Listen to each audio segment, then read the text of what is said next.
Donc aujourd'hui, on parlera de quelques points importants au sujet du traitement de l'infertilité. Donc hier, on a longuement discuté des paramètres qui permettent de classifier le type d'infertilité. Alors, il faut savoir quel traitement est à la mesure de chaque patient couple, parce que toutes les situations sont légèrement différentes et le traitement idéal sera décidé avec le couple, en fait. Et puis, un troisième point important, comment monitorer, ça veut dire comment suivre le traitement pour savoir si le choix était adéquat de la thérapie. Alors, en général, pourquoi est-ce que les traitements sont défaillants? C'est par manque de monitorage, surtout. Et quels sont les cas classiques? C'est que si on doit donner de la FSH, donc l'hormone folliculostimulante, c'est qu'on n'a pas donné assez. Donc, le seuil de la FSH n'a pas surpassé le minimum. Et à ce moment-là, on va voir que au lieu d'avoir beaucoup de follicules qui vont se développer, comme on le voudra dans le cadre d'une FIV, ce ne sera pas le cas. Ça, c'est l'un extrême. Donc, ou bien on n'a pas donné assez d'FSH, ou bien on a d'emblée donné trop d'FSH. Et à ce moment-là, il y a comme une explosion qui va se faire dans l'ovaire. Ça veut dire que beaucoup trop de follicules vont être lancés et vont se développer complètement. Ça peut mener au syndrome d'hyperstimulation, comme vous savez très bien. Alors, si on ne mesure pas, par exemple, au début du cycle, les stéroïdes, comme il faut le faire, on pourrait démarrer la stimulation avec les gonadotrophines ou avec les FSH sur un corps jaune ou sur un kyste qui provient d'un cycle précédent. Et ça, c'est pas bon, puisque le corps jaune et le kyste vont produire des stéroïdes qui vont interférer avec la maturation de l'endomètre. Et puis, au moment où l'embryon voudra s'implanter, l'endomètre n'est plus en synchronie. Ça veut dire que la fenêtre d'implantation qu'on attend être à un certain jour, elle n'est plus là. Elle est parfois déjà passée ou elle ne sera pas encore ouverte. Alors, dans certains cas, il y a une déplétion iatrogénique de la LH. Ça, c'est surtout quand on fait de la FIV et qu'on donne des agonistes du GnRH. C'est avec l'idée de supprimer la LH endogène chez la femme. Et parfois, certaines femmes n'ont pas encore beaucoup d'LH. Hier, on a vu que avec l'âge qui augmente, les pics de LH descendent. Et en fait, avec l'âge également, on a besoin de plus d'activité de LH pour pouvoir avoir une bonne folliculogénèse. En plus, parfois, on injecte l'HCG pour faire ovuler trop précocement. Trop précocement, ça veut dire quand? Lorsque les follicules sont encore trop petits. Et lorsque les follicules sont encore trop petits, les ovocytes qui sont à l'intérieur ne sont pas encore en capacité de mûrir. Et en plus, le follicule qui est trop petit au moment où il ovule, il ne va pas former un corps jaune normal. Alors, lorsqu'on ne donne pas d'agoniste ou d'antagoniste, comme on le fait en général dans le cadre de la FIV, toujours, quand on ne fait pas ça, il faut s'attendre aussi à une montée des LH à chaque moment du cycle. Lorsque les œstrogènes deviennent plus importants, hein, on stimule la femme, les oestrogènes deviennent plus importants, ben, il y a le pic de LH qui peut se produire et qui va commencer à faire maturer les ovocytes beaucoup trop tôt. Même parfois, lorsqu'on donne des antagonistes, il y a une patiente sur 20 qui va quand même faire un pic de LH. Et à ce moment-là, au moment du pick-up, on sera trop tard et on ne va pas pouvoir trouver des ovocytes. Donc, vous voyez qu'il y a beaucoup de possibilités que la stimulation qu'on a instaurée chez la femme ne marche pas parce qu'on n'a peut-être pas suffisamment évalué la femme au début, on ne l'a pas correctement catégorisée, ou bien c'est le premier cycle. Parfois, le premier cycle est un cycle d'essai où on essaye un schéma thérapeutique qui n'est pas nécessairement le meilleur pour la femme individuelle. Alors, il faut savoir que ce qu'on fait comme clinicien avec la patiente, pendant la stimulation, les mauvais résultats de la stimulation vont se percuter dans le laboratoire d'embryologie. Donc, l'embryologiste va dire, j'ai beaucoup eu d'ovocytes qui ne sont pas encore bien matures, j'ai vu que le cumulus n'est pas très bien expandé. À quoi est-ce que c'est dû? C'est bizarre, c'est pas normal. Et le clinicien, de son côté, il va dire, oh, il n'y a pas eu beaucoup d'embryons, c'est probablement parce que l'embryologiste n'a pas très bien fait son travail. Probablement que les milieux n'étaient pas bons ou il n'a pas très bien jugé sa culture, etc. Donc, souvent, ça mène à des frustrations. Et c'est pour cela que c'est important aussi de l'embryologiste de participer ou au moins d'évaluer les résultats de la stimulation ensemble avec les résultats de l'embryologie, avec le but principal, c'est pas de savoir qui a fait la faute. Le but principal, c'est de voir que quand la femme reviendra la fois prochaine, que vous changez le traitement dans une meilleure direction pour qu'il y ait plus d'embryons et donc plus de bons résultats. Ça, c'est un message important.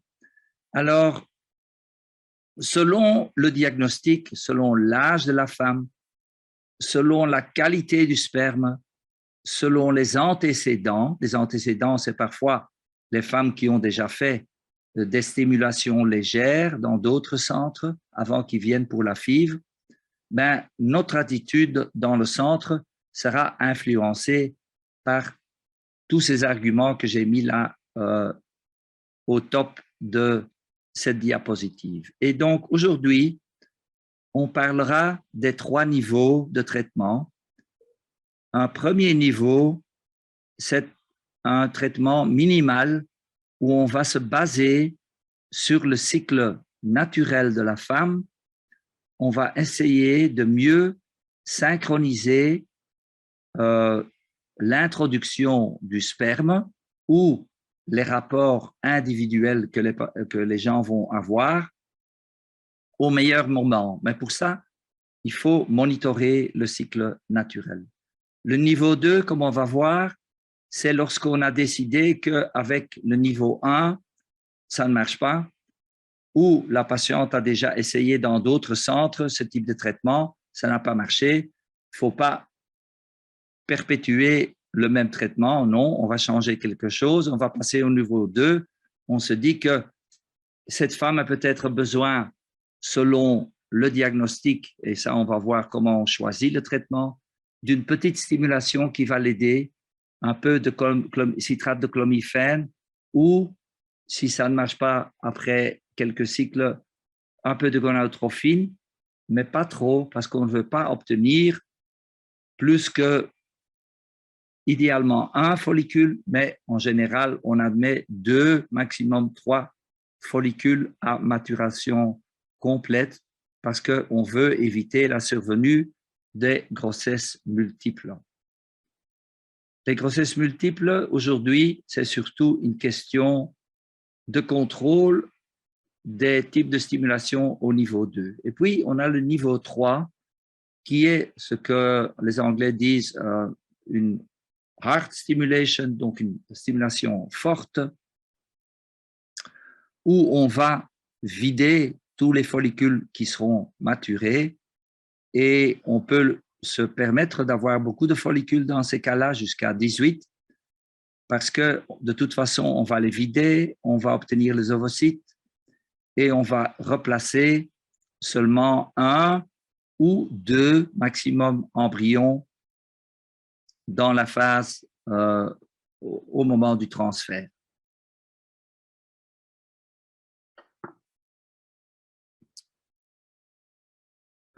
Alors, hier, on a parlé du diagnostic et lorsque on se trouve avec un diagnostic où il y a un dysfonctionnement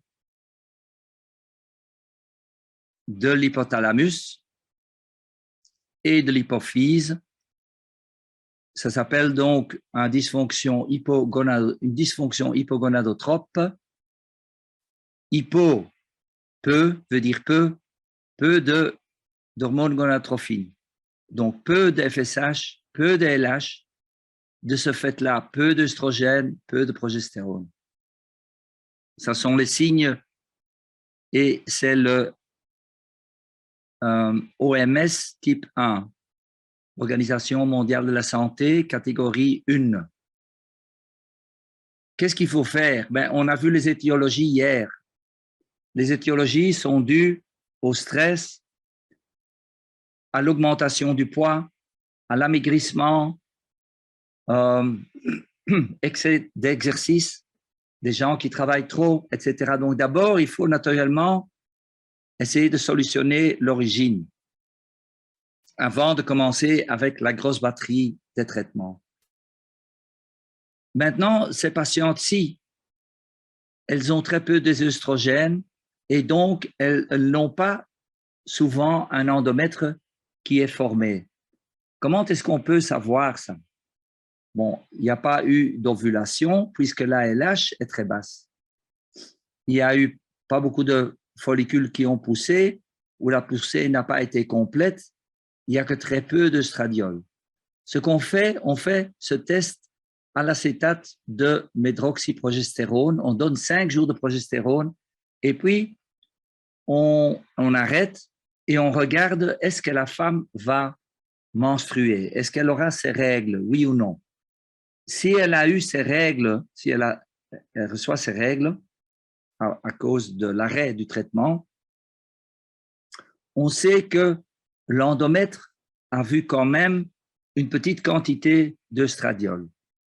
Et dans ces cas-là, on admet qu'on peut faire un essai au citrate de clomifène avant de commencer à faire d'autres choses. Pourquoi? Parce que le citrate de clomifène, c'est bon marché, ça se prend par la bouche, il ne faut pas faire un suivi très serré et donc c'est une très bonne approche pour commencer à essayer de résoudre une infertilité de ce genre, de cette étiologie-là. Mais, donc, si elle ne saigne pas, on ne va pas essayer avec les citrates de clomifène parce que ça veut dire que de toute façon, ça ne va pas marcher parce que le citrate de clomifène, ça va se lier au récepteur dans le cerveau et va faire que la FSH va augmenter. Mais lorsqu'il y a un déficit dans l'hypophyse, il n'y a pas beaucoup de FSH qui va pouvoir sortir. Et ça, on peut le voir par ce test à la médroxyprogestérone. Donc, si la femme ne saigne pas, qu'est-ce qu'il faut faire? C'est rare, mais faites-le quand même par acquis de conscience pour ne pas faire pour ne pas avoir la grosse surprise que, en fait, la femme est venue consulter, mais elle était déjà enceinte. Donc, faites quand même, avant ce genre de traitement, quand même exclure la grossesse par un test d'HCG. Alors, lorsque le problème se trouve au niveau de l'hypothalamus et de l'hypophyse, qu'est-ce qu'on peut faire? En Europe, on peut essayer avec une pompe à LHRH. Je ne sais pas, dans les pays anglophones, c'est repris aussi. Je ne sais pas dans la sphère francophone si c'est très à la mode. En plus, il faut une petite pompe pour mettre de la LHRH dedans. Et donc, je crois que c'est un système qui est un peu difficile à employer dans des où il y a des conditions de travail qui ne sont pas toujours idéales. Donc, je crois que la façon la plus simple de procéder ici, c'est de travailler avec des gonadotrophines. Mais lorsque vous employez les gonadotrophines, soyez conscient que ce sont des médicaments très, très actifs et qu'il faut, lorsqu'on ne fait pas de traitement FIV, aller à basse dose. Et lorsqu'on fait une FIV, on peut y aller avec des doses plus élevées. On va parler un peu plus tard de ces doses dans quelques diapositives. Alors, il y a la deuxième catégorie des anovulations qu'on a vues hier, ou qu'on appelle normogonadotropes. Donc, ça veut dire que ici, le problème n'est pas uniquement au niveau du cerveau ou les histoires qui influencent le cerveau, l'hypothalamus et l'hypophyse. Ici, il y a différentes étiologies. Donc, tout d'abord, la FSH est normale ou légèrement abaissée, donc normale ou légèrement abaissée. La LH normale ou légèrement augmentée. Le stradiol normal est parfois légèrement augmenté. La femme est anovulatoire, donc la progestérone est basse. Et l'AMH est souvent normale et parfois légèrement augmentée, comme chez les OMPK. Donc, ces cas-ci, en fait, les anovulations normogonadotropes, ce sont celles qu'on va rencontrer le plus souvent. 80% au minimum, même à 90%, les anovulations sont dues à une des raisons sur cette page-ci. Donc, on va exclure certaines maladies. L'hyperprolactinémie qui est fréquente chez la femme. Donc, celle-là, si on va doser la prolactine et la TSH, si on trouve une prolactine élevée, on va répéter 1 à 2 fois pour être sûr que c'est élevé. On va exclure certains traitements que la femme prend parfois pour d'autres maladies qui peuvent causer de l'hyperprolactinémie. Donc, il faut exclure qu'il y a d'autres raisons d'une hyperprolactinémie. S'il y a une prolactine énormément élevée, il faut faire un CT scan pour voir s'il n'y a pas une grosse tumeur qui peut casser toute l'hypophyse. Si c'est une mini-prolactinémie, on va pouvoir donner de la bromocriptine et ensuite induire l'induction de l'ovulation avec citrate de clomifène. Même histoire pour les OMPK et les cas d'hyperandrogénie, les cas légers d'hyperandrogénie, parce que vous voyez ici, en bas, en vert, le 3, des tumeurs surrénales ou ovariennes, c'est évident qu'on ne doit pas traiter les gens qui ont une tumeur. Ces gens-là vont devoir être opérés d'abord. Et comment est-ce qu'on va les reconnaître? En dosant des androgènes. Lorsqu'on voit que le testostérone est au-delà de 2 à 3 microgrammes par litre, il faut savoir que ce n'est plus une légère hyperandrogénie, non, c'est dû à une maladie plus grave. Ce n'est pas le syndrome des OMPK, hein, où on va aussi faire ces tests des androgènes. Mais vous voyez que également pour ces deux cas-là, l'hyperandrogénie et le syndrome des OMPK, on va commencer les traitements de stimulation à la légèrement avec le citrate de clomifène. Si après 6 cycles, on voit que ça ne marche pas avec le citrate de clomifène, on ne parvient pas à faire ovuler la femme ou on parvient à la faire ovuler et on va le voir en dosant la progestérone et en donnant en plus du citrate de clomifène également une injection d'HCG pour faire ovuler la femme. Mais si elle ne vient pas enceinte après le citrate de clomifène, dans ces cas-là, on va tester un traitement avec des gonadotrophines à basse dose.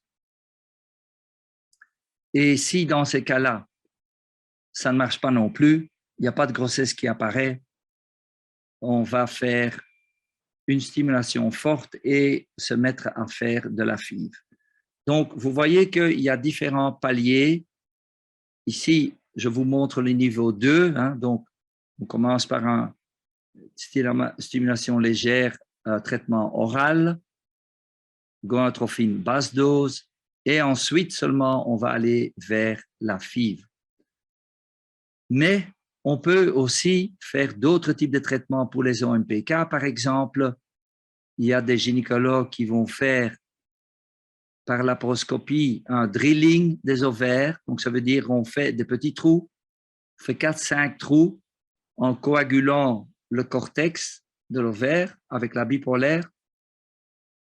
Et en faisant ces petits trous, on va faire tomber les androgènes et la femme va recommencer à cycler, si on a de la chance. Souvent, ça ne marche pas et il faut quand même recourir aux gonadotrophines. Alors ici, à gauche, vous voyez phase lutéale déficiente. On a vu hier que 10% des cas des femmes infertiles ont l'infertilité est due à une phase lutéale qui n'est pas très performante. Pourquoi? Parce que le pic de LH n'a pas été important assez, parce que le follicule n'était pas grand assez lorsqu'il a ovulé, ou pendant la phase lutéale, il n'y a pas eu suffisamment de sécrétion de LH. Comment est-ce qu'on va résoudre ce problème? Aussi, pour résoudre une phase lutéale déficiente, on peut commencer à stimuler la patiente avec citrate de clomifène. On essaye 3-4 fois. Si ça ne change rien dans la durée de la phase lutéale et dans la qualité de l'endomètre, on va passer aux gonadotrophines. Si ça ne marche pas également, on va ajouter à ces deux traitements-là, au citrate de clomifène et aux gonadotrophines, on va ajouter toujours des comprimés, ce sont des ovules de progestérone naturelle pour soutenir cette phase lutéale, pour que s'il y aurait un embryon qui se forme quand même, que cet embryon n'est pas avorté à cause d'une progestérone qui serait trop basse au début du cycle. Donc, ce schéma ici, c'est très complet. C'est une synthèse de ce qu'on va voir un peu plus loin aujourd'hui. Je l'ai fabriqué il n'y a pas tellement longtemps. C'est pour vous donner une overview parce qu'il y a les tests qui sont marqués dessus à faire et ça vous donne les idées, quel genre de médicaments sont faisables. Et comme vous voyez, il y a beaucoup de choses qui peuvent être traitées en commençant avec le citrate de clomifène, qui est quelque chose qui n'est pas cher et qui est donc approprié dans des régions moins luxueuses. Alors, je vous réfère au livret qu'on a construit déjà depuis quelques années, qu'on est en train de mettre toujours au point, puisque tout est en train d'évoluer. Il y a différentes versions disponibles. Il y a la version française sur l'Internet. Je vous conseille de faire un download parce que, comme vous allez voir dans ma présentation, je me réfère surtout à ces 3 niveaux dans ce livret. Donc, il y a 3 niveaux de traitement. Pourquoi? Parce qu'on va toujours en médecine du moins lourd au plus efficace. Et la décision pour un niveau qu'on peut parfois faire d'emblée, on peut parfois aller d'emblée au niveau 2, ça dépend, cette décision, de l'âge de la femme et du type de diagnostic. Il est évident que si la femme a des trompes bouchées, si le tube de Fallope est bouché, ça ne sert à rien de faire des stimulations et des inséminations. Hein. On va tout de suite faire une FIV à ce moment-là.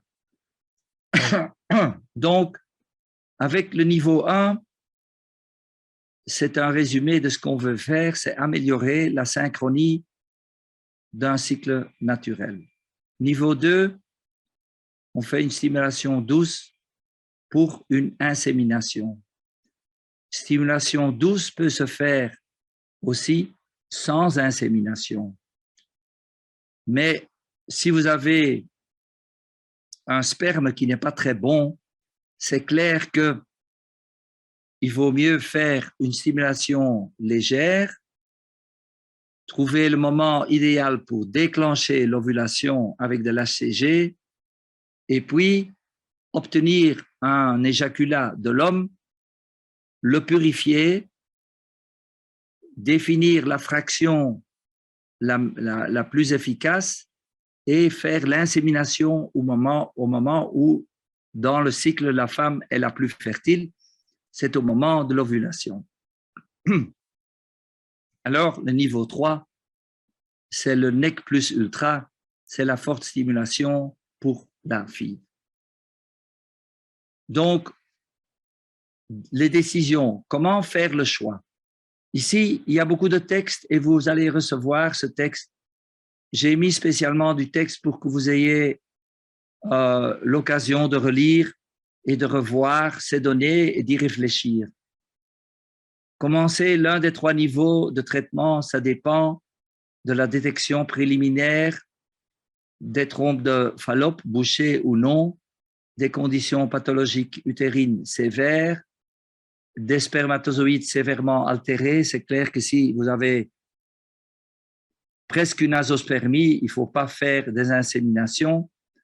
S'il y a des taux d'auto-anticorps élevés du sperme, non plus, il faut préparer le sperme et je crois qu'il faut faire une ICSI ou une FIV normale, peut-être au début. Mais les gens qui sont équipés pour une ICSI vont peut-être préférer faire directement une ICSI.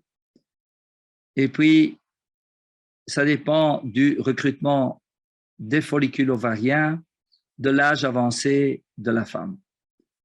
Donc, si l'une de ces conditions est présente, de ce que je viens de vous mentionner ici, une FIV sera généralement prescrite d'emblée.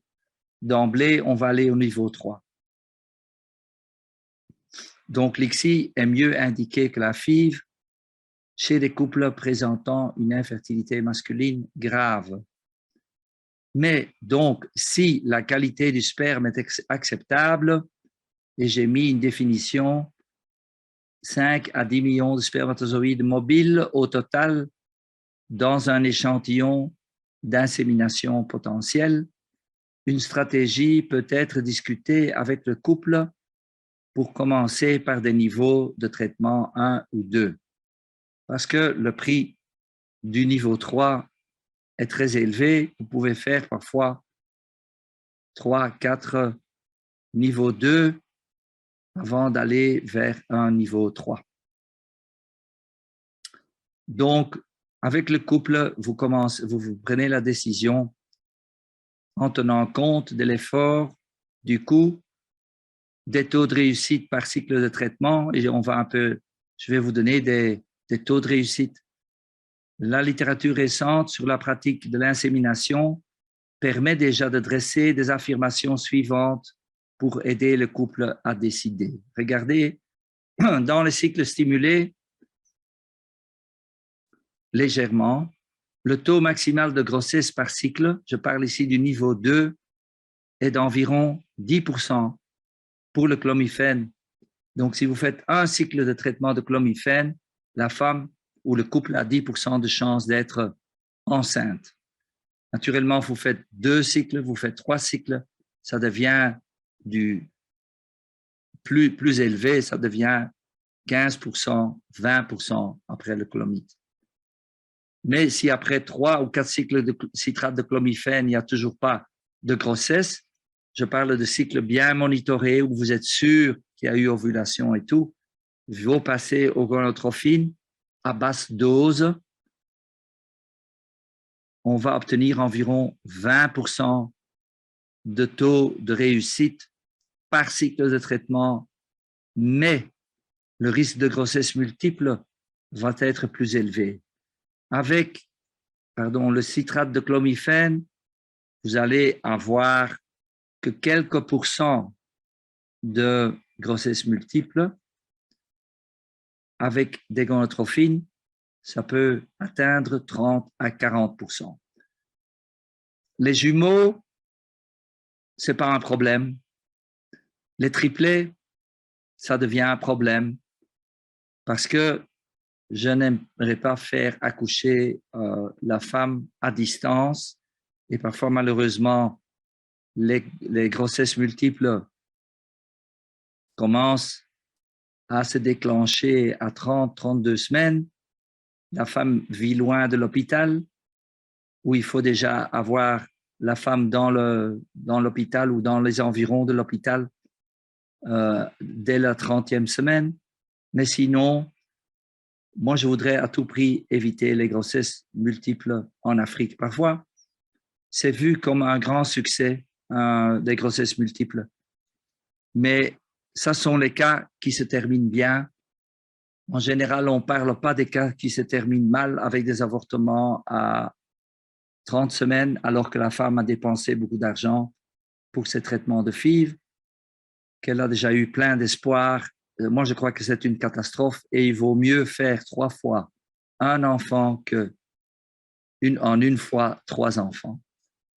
C'est ce qu'on fait, on essaye de faire en Europe, du moins. Donc, intervention minimale, niveau 1 et 2, c'est pour qui? C'est pour la femme qui a un cycle normal et qui a l'absence de maladie cervico-utérine et elle a les trompes de Fallope. Donc, si la femme a un cycle normal et en absence de la maladie cervico-utérine ou des trompes de Fallope bloquées, on peut faire, donc ça veut dire que tout est ouvert encore, et si l'absence d'un nombre de spermatozoïdes n'est pas dramatiquement bas, on peut commencer à faire niveau 1 et 2 de monitorage et de stimulation ensemble avec des inséminations en intra-utérine. Pour faire des inséminations en intra-utérine, il faut avoir un petit labo d'andrologie. Il faut pouvoir travailler stérilement dans un hood, donc idéalement avec un flux laminaire. Donc, il faut prendre quelques précautions pour ne pas causer des infections chez la femme. Donc, le choix de programmer des rapports sexuels avec ou sans un traitement léger de stimulation ovarienne, le choix du protocole de stimulation dépendent du type d'anovulation de la patiente. Est-ce qu'elle était OMS 1? On en a déjà un peu parlé. Donc, elle était hypo, ça veut dire que FSH bas, LH bas, tout bas, estradiol bas, progestérone bas. Ou est-ce qu'elle était plutôt OMS 2 avec les gonadotrophines normales, mais peut-être avec un peu d'androgène? Ou est-ce qu'elle est OMS 3 où FSH et LH sont élevés, mais elle n'a rien dans l'ovaire, il y a presque plus de follicules, c'est une mauvaise répondeuse. Donc, le type de traitement qu'on va choisir est aussi influencé par cette catégorisation. Qu'est-ce que veut dire surveillance du cycle? Signifie que la croissance des follicules et l'ovulation d'un ou plusieurs follicules sera suivi par la production d'œstrogène. On va s'assurer que la progestérone va monter après le pic spontané de LH ou l'injection d'HCG.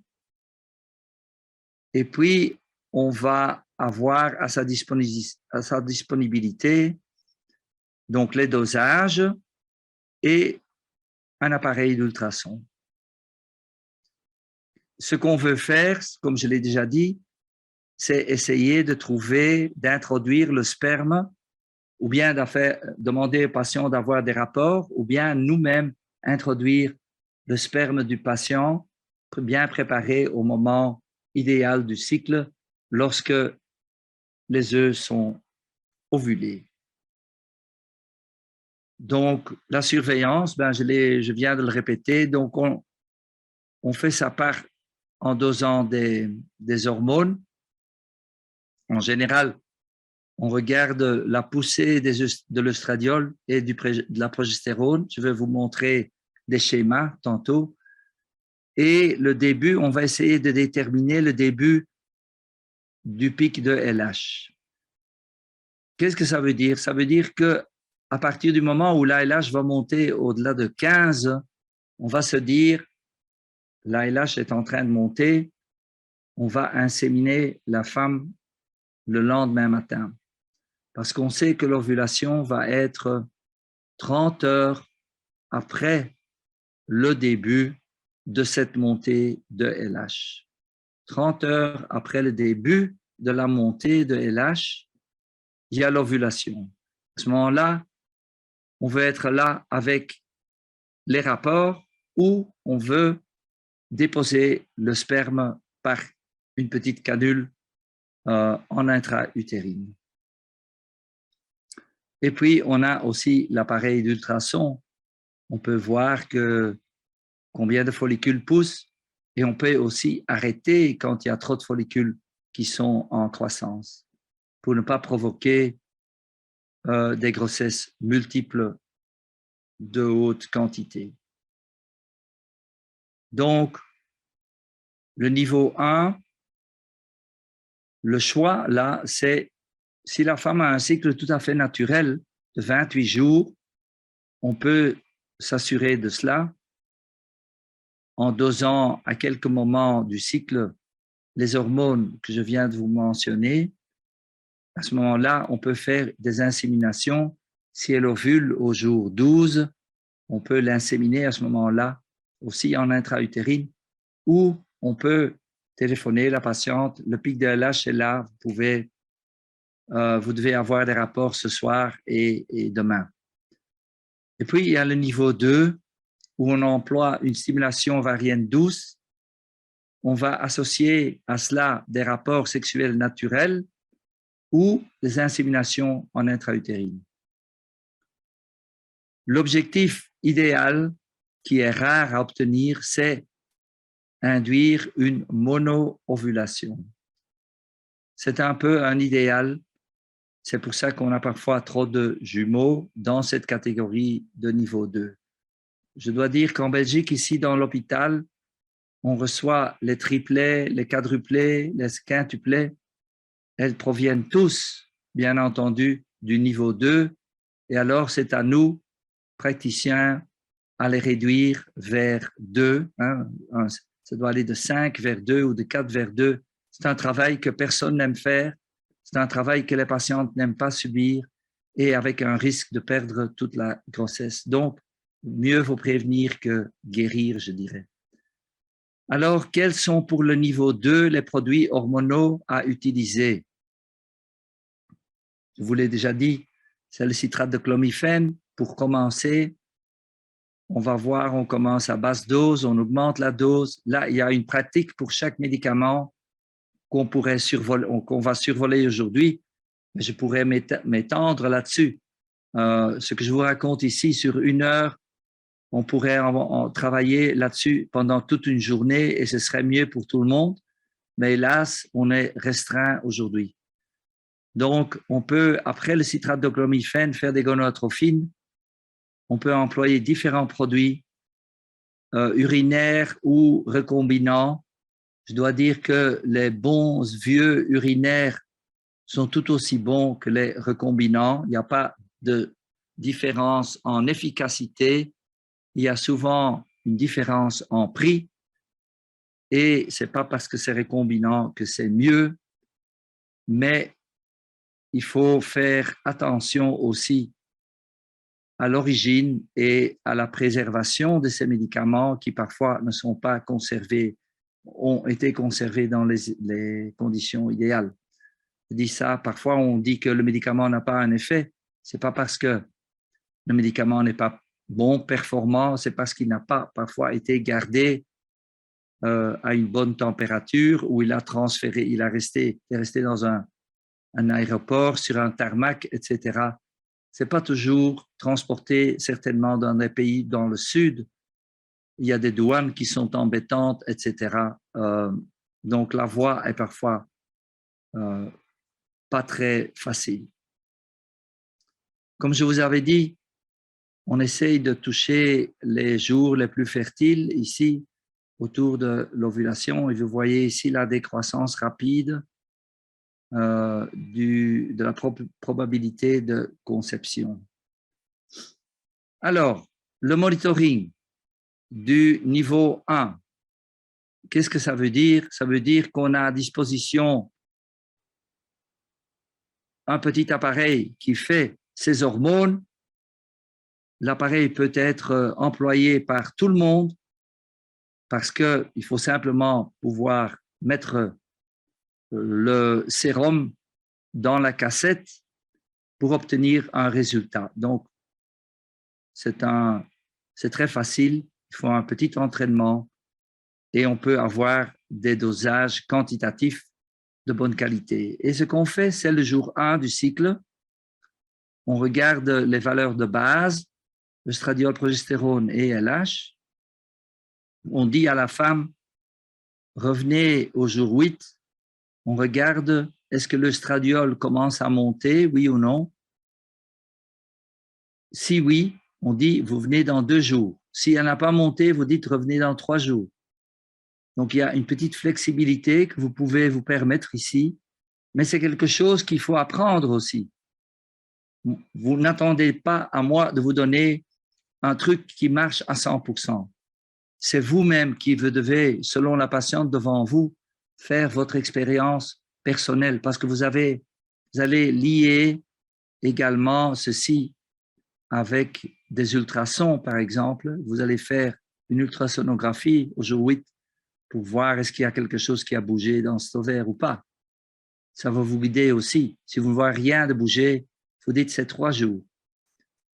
On redose l'estradiol et l'ALH parce qu'on veut détecter le début du pic de l'ALH. Si vous trouvez une estradiol qui à ce moment-là est entre 100 et 150 et l'ALH qui décroche, vous allez savoir qu'elle va ovuler, c'est son pic de LH qu'elle va faire. Il y aura la progestérone qu'on pourra doser le jour d'après. Et vous devez avoir comme message, ayez des rapports sexuels avec votre mari. C'est le moment le plus fertile où vous pouvez faire une insémination. Donc, c'est ce qu'on appelle le monitorage. Et le but ici, c'est d'avoir un follicule qui est à maturité complète et qui peut donner facilement un bébé si vous augmentez les chances à avoir les rapports au bon moment du cycle. Alors ici, c'est une définition du bon sperme. On en a déjà parlé hier. Ici, donc, les critères revisés, c'est un éjaculat minimal de volume de 1,5 millilitres, plus de 15 millions de spermatozoïdes par millilitre, 15 millions par millilitre, progressivité, motilité, 34%, morphologie, le pourcentage de forme normale, on retrouve parfois 10% comme chiffre. Ici, on est descendu jusqu'à 4%, apparemment avec les critères revisés. En général, ce sont les chiffres qu'on peut voir dans les textbooks. Alors, il y a d'autres analyses de sperme qui peuvent se faire, mais qui sont déjà plus... il faut déjà avoir un laboratoire d'andrologie un peu bien entraîné pour les faire, qui sont utiles. Mais ceci, c'est un peu la base pour commencer. Et donc, le sperme sera acceptable pour une insémination si on a 5 à 10 millions de spermatozoïdes motiles et on peut l'associer, donc les inséminations, avec les niveaux de traitement niveau 1 et 2. Dans les cycles stimulés, on dit que donc, si on a du citrate de chlomifène, il y a des données qui disent qu'on ne va pas avoir plus que 12%. On a vu là tantôt qu'on peut aboutir à des 20%. C'est ce qu'on a retrouvé dans notre centre avec des gonotrophines. Risque de grossesse multiple, on en a déjà parlé. Et comme j'ai dit, ce genre d'insémination, de traitement, c'est moins cher qu'une FIV, donc ça vaut le coup au début. Alors, stimulation douce pour inséminer et je dirais que ça peut marcher pour l'infertilité idiopathique, pour les OMPK et pour les causes masculines mineures. Donc, quelles sont les causes masculines mineures? Ça veut dire qu'il y a un sperme qui est encore relativement bon. Il doit y avoir au moins 1 million de spermatozoïdes hyperactifs de grade A mobile après lavage pour que cette sélection ait une bonne chance de succès. Ce sont les chiffres de Ombelet, qui est un spécialiste qui vit pas très loin d'ici.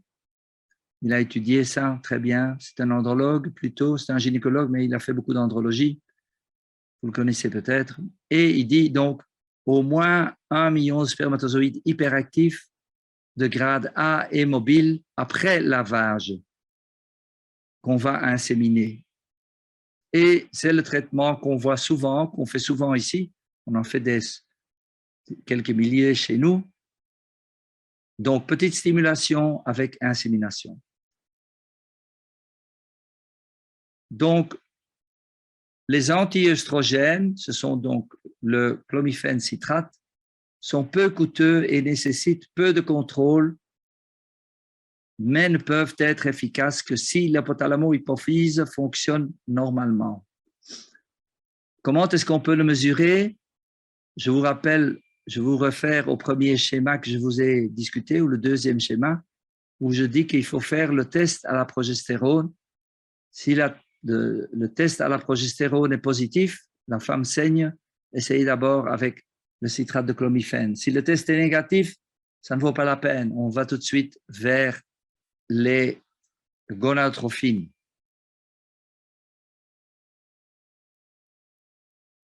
Donc, les OMS de type 1 sévères ne bénéficient pas du citrate de chlomifène.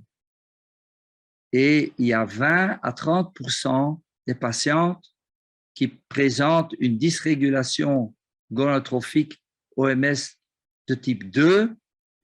Donc, ceux qui ont des gonadotrophines normales, comme on a vu, hein, c'est la classe 2, la plus fréquente, qui sont résistants à ce médicament. Donc, pour le citrate de chlomifène, comment est-ce qu'on s'y met? Alors, on essaye toujours avec du 50 mg.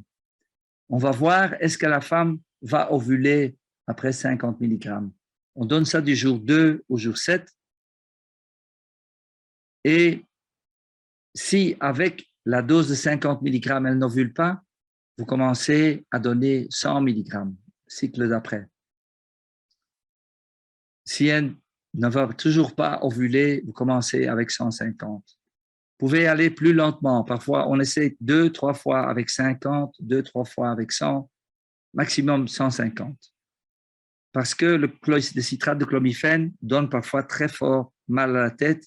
Les femmes ne peuvent plus supporter, elles arrêtent le traitement. Alors, comment est-ce qu'on va manier le cycle? Je vais vous montrer un exemple. Il faut compter que à partir du jour 2 au jour 7, le citrate de clomiphène a son action. Ça va pousser la FSH d'augmenter, la propre FSH de la patiente. Et puis, à un bon moment, il y aura un pic de LH qui va apparaître. Et en général, ce pic de LH ne vient pas trop tôt après du citrate de clomiphène. On a étudié ça, on ne comprend toujours pas très bien pourquoi ça prend du temps. Moi, je crois qu'on attendait souvent, il fallait attendre 7 jours avant que le pic de LH soit là. Donc, on suit la valeur de stradiol et on peut compter par follicule de plus de 15 mm que vous voyez avec votre ultrason. Donc, si vous avez 2 follicules à 15, il faut avoir 600 picogrammes par millilitre. À ce moment-là, vous pouvez déclencher parce qu'avec 2 follicules, il y a déjà la chance ou le malheur d'avoir une double ovulation et avoir des jumeaux. Quand inséminer, c'est la même chose que pour le cycle 1, il faut inséminer au moment où il n'y a pas encore de progestérone. Donc, estradiol. Donc, ici, j'ai mis systématiquement les choses. La LH est toujours en hausse. Donc, ça veut dire que le pic ne doit pas être passé. Hein. Il faut être à temps pour trouver la LH en montée. L'estradiol est élevé. Si l'estradiol était élevé hier, elle est très basse aujourd'hui, vous avez loupé quelque chose. La progestérone est toujours faible à ce moment-là. Pourquoi? Parce que la progestérone va faire durcir la glaire cervicale et ça devient du béton armé pour les spermatozoïdes. Donc, si vous inséminez trop tard, ça veut dire que si la progestérone est déjà trop élevée, plus que 2, je dirais, le traitement n'a servi à rien. Sauf que parfois, on s'est fait avoir, oui. C'est pas facile.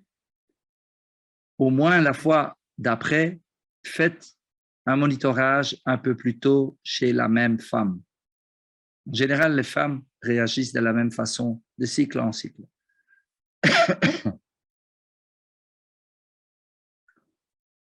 Selon l'ECHRE, la Société européenne de reproduction, insémination et prise de clomiphène citrate présentent des taux de réussite par cycle de près de 7%.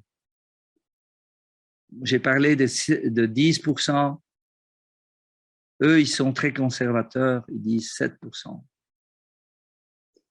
Ce sont des résultats globaux un peu de partout. Nous, on a des résultats que je vous ai donnés. Ça dépend de votre expérience.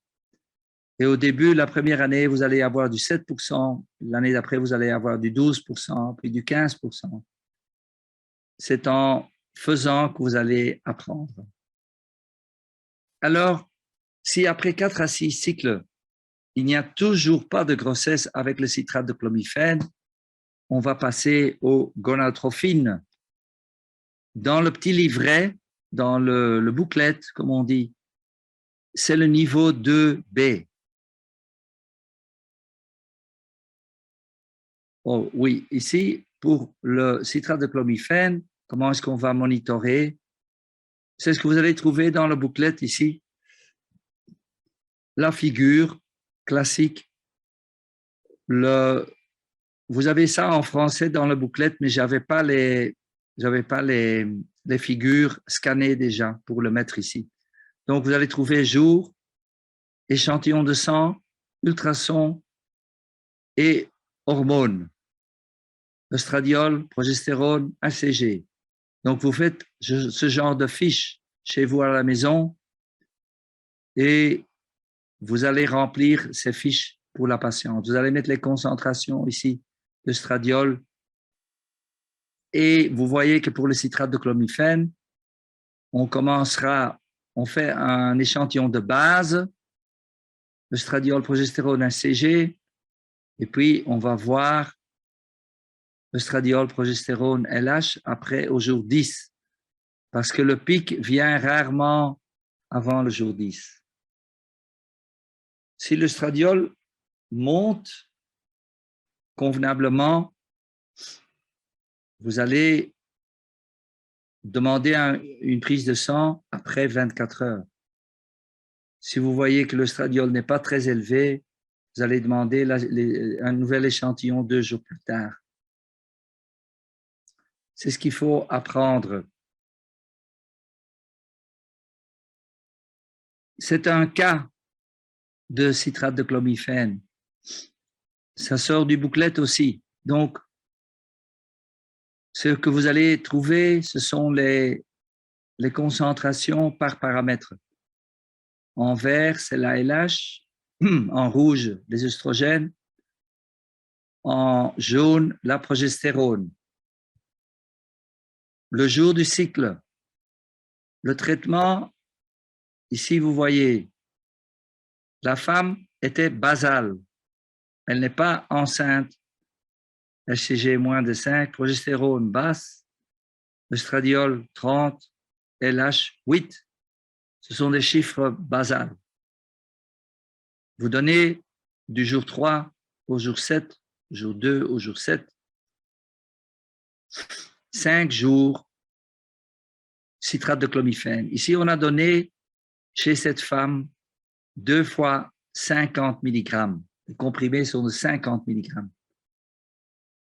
Et puis, au jour 10, prise de sang. Estradiol, 160 et une LH 9,6. Ce n'est pas beaucoup augmenté. Le stradiol est en monte, vous voyez. Progestérone reste basse. Ultrason. Ici, vous voyez follicule de diamètre au-delà de 17, follicule entre 12 et 16, petit follicule, moins de 11. Ovaire gauche, ovaire droit. Et ici, vous voyez la quantité. Bon, ici, comme vous voyez que c'est encore bas, vous dites dans 2 jours, de nouveau prise de sang. C'est 300. OK, ça monte, mais pas en flèche. C'est pas 100 et puis 600. Non. De nouveau dans 2 jours, du sang. 550. La LH reste basse. C'est bon. Ça veut dire qu'il n'y a toujours pas de pic de LH.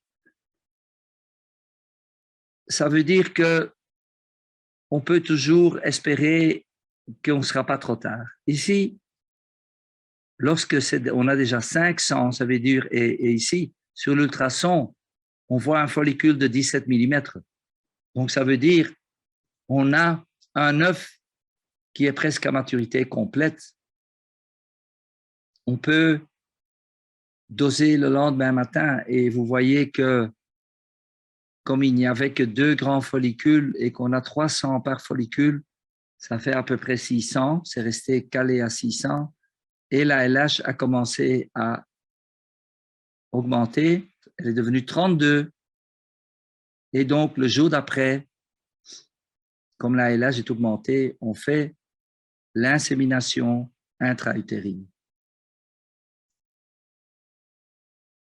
Et puis, bon, ici, dans notre centre, on fait un monitorage de la phase lutéale, mais lorsqu'il n'y a pas beaucoup d'argent, on va ne pas le faire. On va donner plutôt de la progestérone. Et comme vous voyez ici, cette femme a eu beaucoup de chance, peut-être même un peu trop de chance, parce que, bon, elle est au jour 35. Non, ça va, c'est bon. C'est donc l'ACG est positive. J'avais peur que c'était une valeur élevée, que c'était un triplet ou un double, une gemellaire. Non, c'est bon. Elle était enceinte. Donc, ça, c'est pour vous montrer comment on fait le monitorage. que vous pouvez adapter un peu à votre situation. Alors, même histoire avec les gonadotrophines. Quand est-ce qu'on va se mettre à donner les gonadotrophines? Quand le clomifène n'a pas eu un effet. Ça veut dire que la femme, ou bien elle n'ovule pas, et donc elle ne va être jamais enceinte avec le citrate de clomifène, ou bien elle ovule, mais malgré l'ovulation, pas d'implantation. OK, on va faire des gonadotrophines, et quand vous faites ça, on va utiliser les gonadotrophines avec un contrôle sanguin strict. Je vais vous dire que le citrate de clomifène, dans certaines écoles, se donne sans monitorage. Et je crois que ce n'est pas très bon, pas très bonne pratique. Pas que vous allez avoir des graves accidents, mais quand on ne voit pas comment la femme réagit, on va louper beaucoup de chances. Donc, il vaut mieux consommer un peu plus d'argent au début et qu'elle soit enceinte rapidement. C'est mon opinion personnelle. Parce que si vous allez avoir beaucoup de négatifs sur le clomifène et passer en gonadotrophine, ça devient très cher et très dangereux, je vais dire. Donc, on va également préparer la femme pour une insémination et on va s'y mettre certainement parce que si elle est au MPK, on ne veut pas terminer la femme dans les soins intensifs, on va se mettre à dose extrêmement basse. Je parle à des concentrations de 50 unités par jour. C'est très difficile, c'est très long pour la femme parce qu'elle va rester pendant 5 jours sur 50, puis 5 jours sur 100, puis 5 jours sur 150.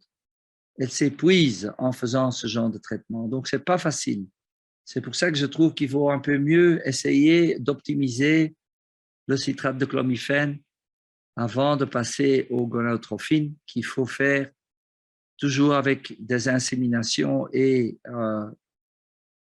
un contrôle serré pour éviter les jumeaux et les triplets.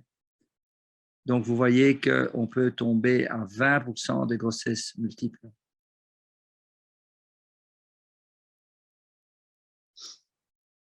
Comment déterminer la dose de départ? Ben, je vous l'ai déjà dit.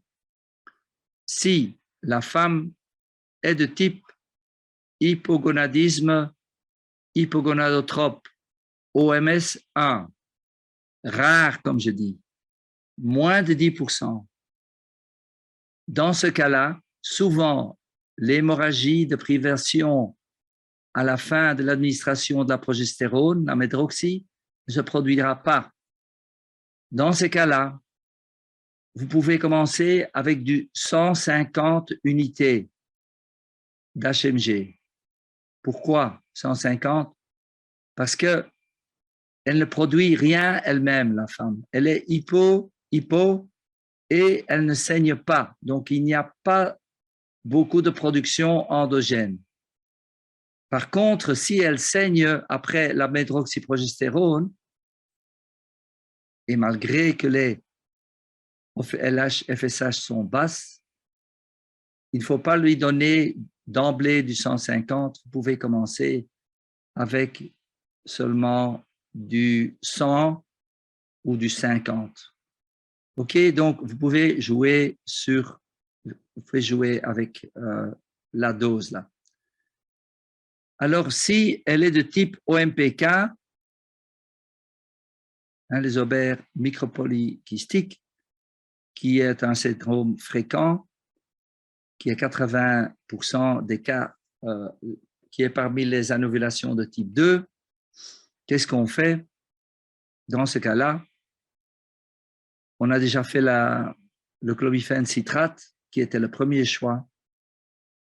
Ben, on va essayer à commencer avec les basses doses, et moi je dirais commencer prudemment avec 75 unités, et il y en a qui commencent même avec du 50 unités et monter très, très lentement afin d'aboutir à une dominance dans l'ovaire et surtout ne pas avoir une explosion générale dans l'ovaire et une hyperstimulation.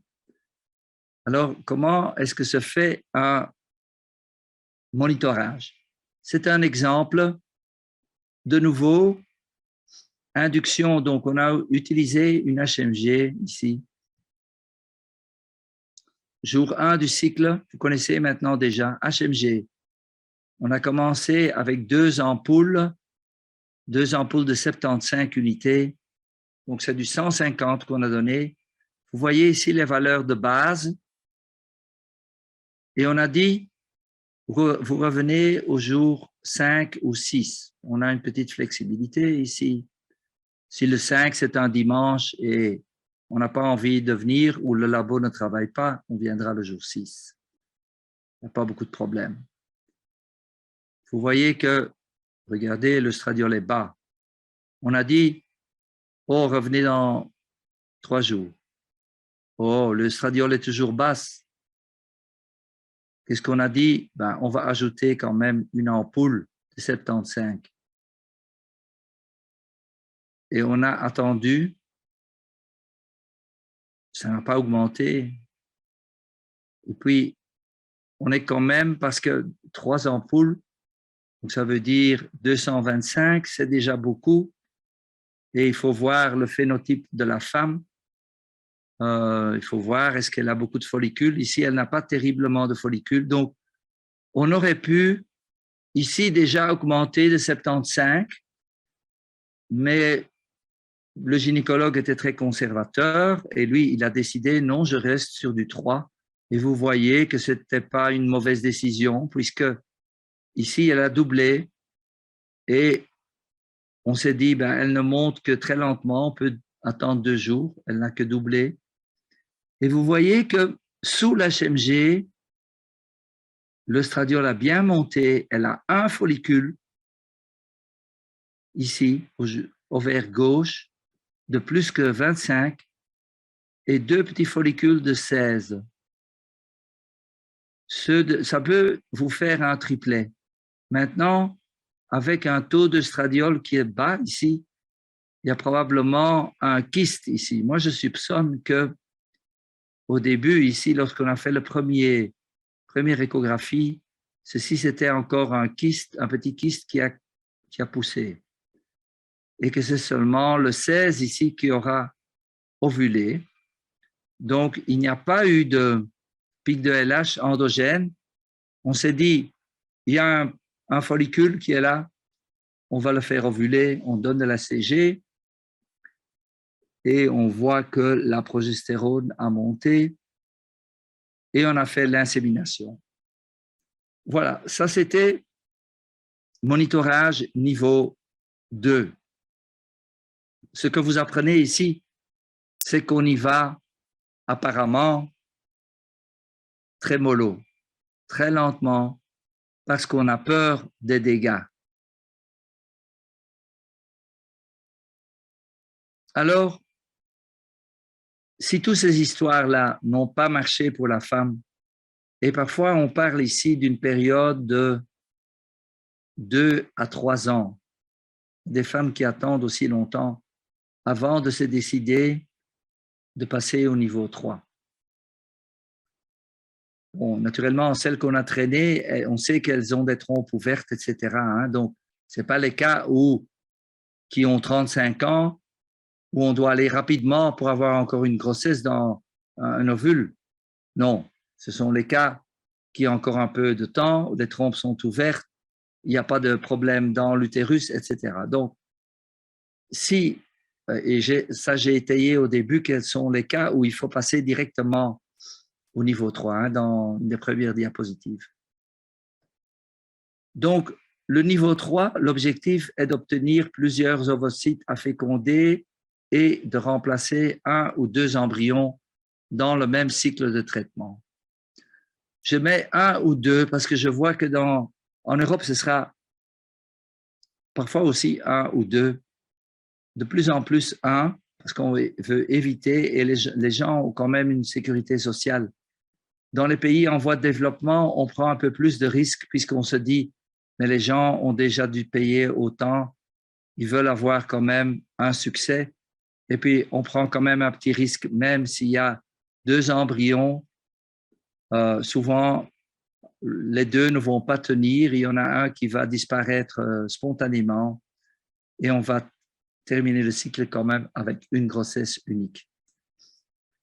Mais quand on fait du blastocyste, des cultures de blastocyste, préférence transférer seulement un embryon au jour 3. Je crois que c'est permis de faire 2.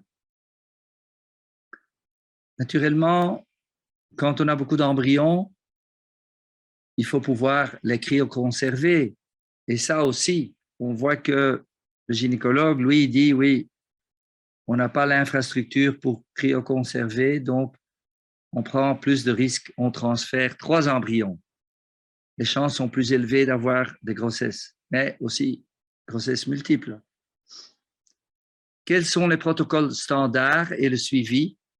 Là, on va prendre d'autres précautions. Et les précautions qu'on va prendre en donnant des agonistes et des antagonistes du LHRH, c'est pour prévenir les cycles, la montée spontanée de l'ALH. Parce que si l'ALH monte et que le follicule est trop petit, ça ruine votre cycle. Ça veut dire que vous n'auriez pas de follicule d'ovocyte mature, pas d'embryon, catastrophe pour la patiente. Donc, on va toujours donner agoniste ou antagoniste. Maintenant, on donne aussi progestérone. C'est un peu le dernier cri. C'est un peu trop spécialisé pour aujourd'hui. Peut-être pour la prochaine instruction, on en parlera. Ceci, c'est le classique, disons. Après, suppression de l'ALH endogène, on va passer aux gonadotrophines et on va stimuler, et je vais vous montrer des exemples. Donc, l'agoniste, qu'est-ce qu'il fait?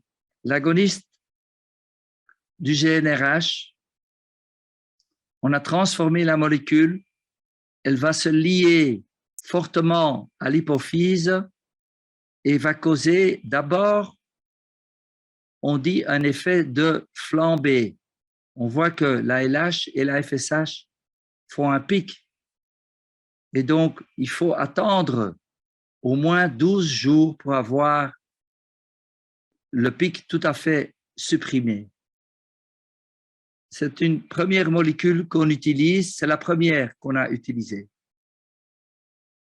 Lorsqu'on emploie un antagoniste, c'est une autre molécule modifiée du GNRH qui va se lier à l'hypophyse et vous voyez, ça a un autre profil.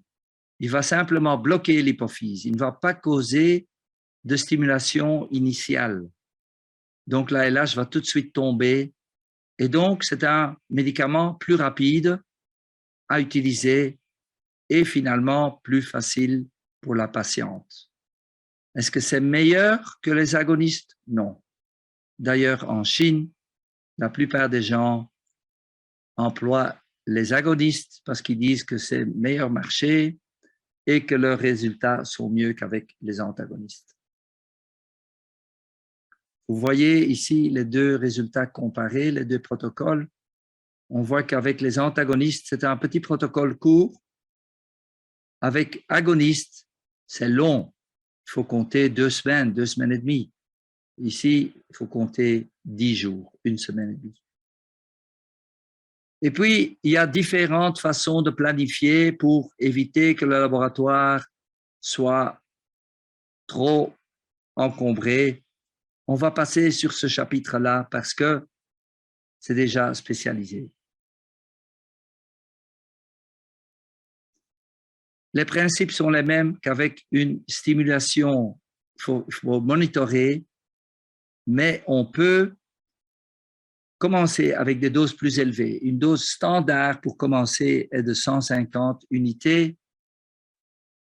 Maintenant, on met des dosages en microgrammes aussi. C'est un peu difficile à convertir. Enfin, ce n'est pas difficile, c'est assez confus.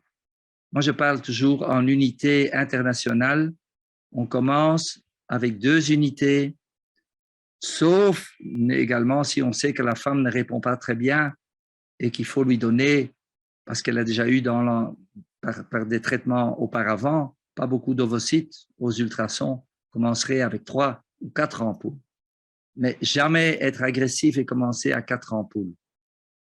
C'est en Amérique qu'on fait ça, mais je crois que c'est un mauvais exemple.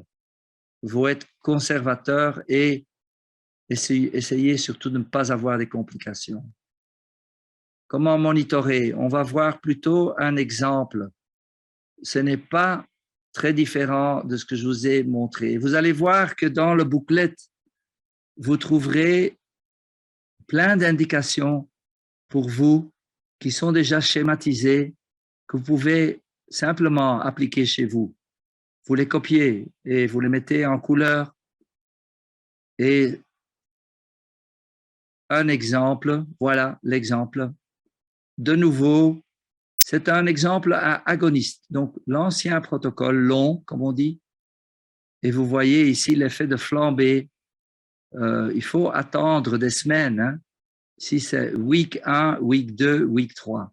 On donnait 3 semaines, pouvez vous limiter à 12 jours d'agoniste. Vous mesurez que tout est bas et puis vous gardez la patiente sous l'agoniste. Vous commencez à la stimuler, 2 ampoules par jour. Et puis, le monitorage est le même, mais pouvez vous permettre d'avoir presque 20 follicules, comme on voit ici aux ultrasons. Chez celle-ci, on avait à gauche 2 entre 10 et 14 mm, 2 entre 15 et 19, ovaire droit 4, 2. Donc, cette femme a eu à peu près 6 et 4, 10 ovocytes. Et vous voyez que les œstrogènes ont monté jusqu'à 3000. 10 fois 300, 300 pour les œstradioles, fait 3000. Ça colle. Ça veut dire que tous les follicules ont une maturité à compléter. On peut donner de l'HCG, de l'HCG, ce qui s'est fait ici. Vous voyez le X, c'est l'HCG. Et la femme, on a fait son pick-up, etc. Maintenant, malgré le fait qu'elle a eu 10 ovocytes, etc., je vois que l'HCG, ah non, ceci c'est, oui, non, l'HCG est moins de 5 au jour 17. Je ne vais pas, c'est peut-être une faute. Je crois que c'était un jour plus tard. Donc, ça ne veut rien dire pour ce qui est la grossesse. On n'a pas le suivi de la grossesse ici, parce que je parle surtout sur la phase folliculaire, mais ça me semble un cas qui est bon, parce que vous voyez la croissance des œstrogènes très systématique. La progestérone, regardons la progestérone, elle est restée basse jusqu'à la fin de la stimulation. C'est bon, parce que la progestérone doit rester moins de 2 ou moins de 2 microgrammes par litre pour ne pas gâcher la fenêtre d'implantation.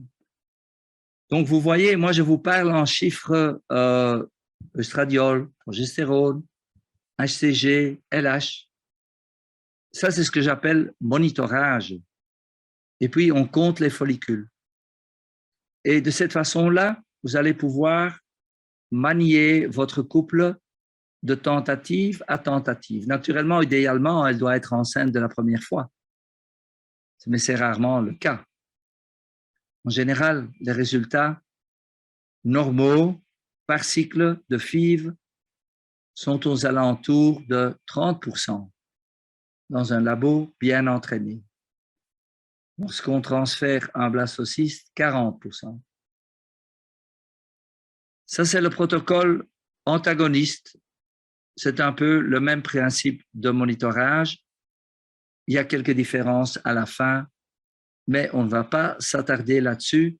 On pourrait faire un séminaire uniquement sur le suivi des traitements FIV, comme vous voyez, je passe rapidement sur ce volet-là. J'ai parlé surtout sur les inséminations et les stimulations légères, puisqu'elles seront plus, je suppose, plus répandues chez vous ces jours-là que les traitements dans les centres de FIV, avec lesquels on pourrait faire une fois un séminaire spécifique. Alors, le moment le plus crucial, c'est de trouver le moment idéal pour injecter l'ACG pour l'ovulation. On donne 5 000 ou 10 000 unités. C'est quand il y aura au moins 3 follicules de 17 mm sur les 2 ovaires. Et puis, vous comptez cet œstradiol de 300 et la progestérone doit être basse, comme vous voyez. N'oubliez pas de soutenir la phase lutéale.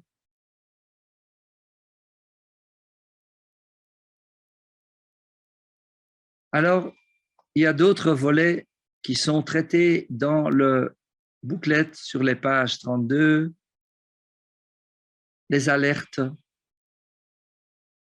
On n'a pas le temps pour passer sur tout ça.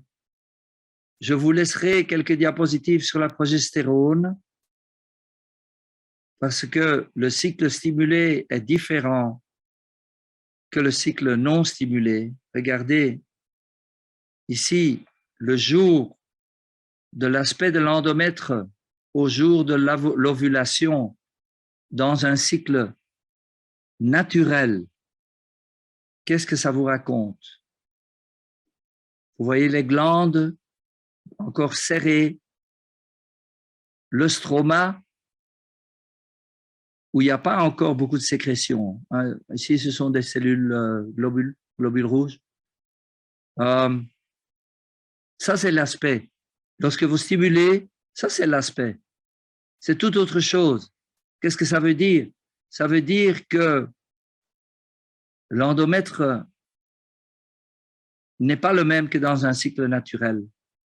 Et si la progestérone monte et va être exposée à ce genre d'endomètre, la fenêtre, au lieu de tomber au moment normal, où le blastocyste sera là, elle va être avancée. Parce que l'endomètre, en voyant une progestérone élevée trop tôt dans un cycle folliculaire, va se dire « je dois me transformer ». Mais hélas, c'est trop tôt parce que l'embryon n'est pas encore là.